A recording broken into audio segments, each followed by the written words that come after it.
Srpska pravoslavna omladina Innsbruck Spoj je nezavisno, neprofitno, vanstranačko i nevladino udruženje pravoslavnih hrišćana, uglavnom članova Srpske pravoslavne crkve. Ova omladinska organizacija osnovana je na Cveti 2009. a pored Innsbrucka i Austrije svoje članove ima i dobiva i u drugim zemljama gde se nalazi naše rasejanje, kao i u samoj Srbiji. Pored detaljnih finansijskih izveštaja o svom poslovanju koje udruženje obavlja prema fiskalnom zakonodavstvu države Austrije gde je registrovano, javnosti je podnelo i izveštaj o svom sveobuhvatnom delovanju u 2011.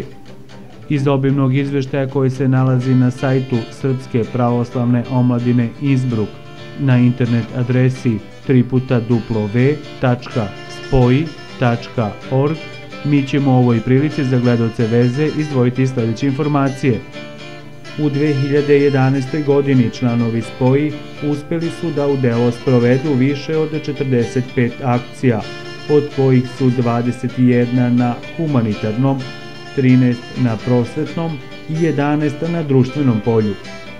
U svim ovim akcijama prešli su preko 13.440 km, kako bi pomogli srpskoj deci i srpskom narodu na prostorima Srbije, bivše Jugoslavije i širom Evrope, kako u humanitarnom pogledu, tako i u prosvetno-društvenom.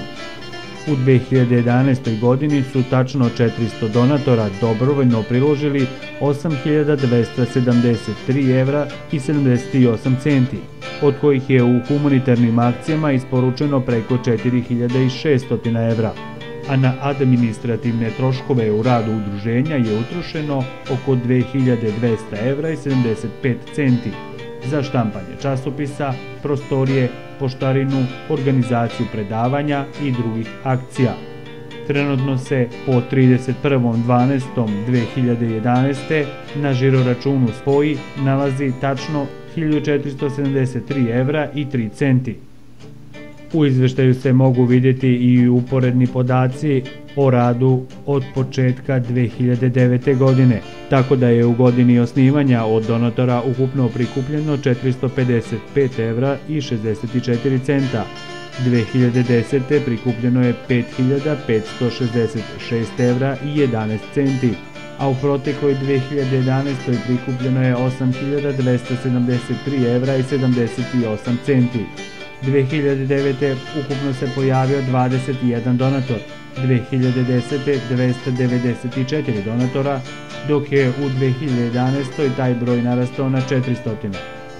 Broj aktivnosti u 2009. iznosio je 12, u 2010. 37, dok je u toku 2011. Srpska pravoslavna omladina Innsbruck Spoji realizovala ukupno 45 različitih programskih aktivnosti.